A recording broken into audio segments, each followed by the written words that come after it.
پشتی زیده 3 ماه جه ایریشن رخصنا دولت اسلامی لعراق و شام داعش لسر باجار کوبانی. حتی ایروژی شر بگرانی لناوا باجار کوبانی ده بردوامه. لید همان دمه ده خلکن باجار کوبانی گش بینن که ده مکانیزیک ده وگرن باجار کوبانی و به تایبت پشتی اپراسیونا رزگار کرنا شنگاله. جالک وانکی جناوا باجار کوبانی جه آرکر راگهاند گو شوابوری شرک گران دناوره هزین کردی و چکدارن داعش ده در کدبو. لی ایرو سر صبح هزین کردی و به پشتوانیا هزین پشمرگین کردستانی ناوند روشنبیری جبن کنترلا چکدارن داعش در خستن نهاد بن دست هزین کردی ده.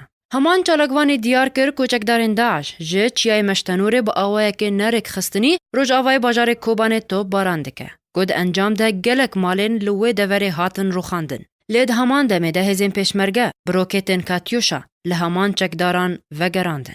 وی چالکوانی دازانین که جوه صبحه و بالا فرن هف پیمانی نافدالتی جی 6 جارا ایریشی پگهن داعش لجاده 48 و چیای مشتنوره کرن. جالی خو وروانگه سوریا مافی مروان راگهاند که ده انجام شر و پفچونن دناوره هزین کردی و چکدارن داعش ده و ایریشن بالا فرن هف پیمانی نافدالتی لسر پگهن داعش لباجار کوبانه هری کم اجداج چکدارن داعش هاتنا کشتن. جالی کدن و اول گور چالکوانین لناوا باجار کوبانه ده که پشتی اپراسیونا رزگار کرنا شنگاله لسر دسته هزین پشمرگین کردستانه خلکن باجار کوبانه گش بینن که ده نزیکترین دم ده باجار کوبانه جی مینا شنگاله واره رزگار کرن و به تایبت گوش کاندنا مورالن چکدارن داعش لشنگاله و باندورکاوه ارینی لسر هفسنگیا شر لکوبانه بکن. هجای گوتنیا که اوه نیزیکی 100 روزای باجار کوبانه توشی ایریش تو باران کرن او کوچبری دته گو حتی ایروژی شر بگرانی دناوا باجار کوبانه ده بردوام بو. لی هزین کردی و به پشتوانیا هزین پشمرگین کردستانه روز بروز هفسنگیا هزه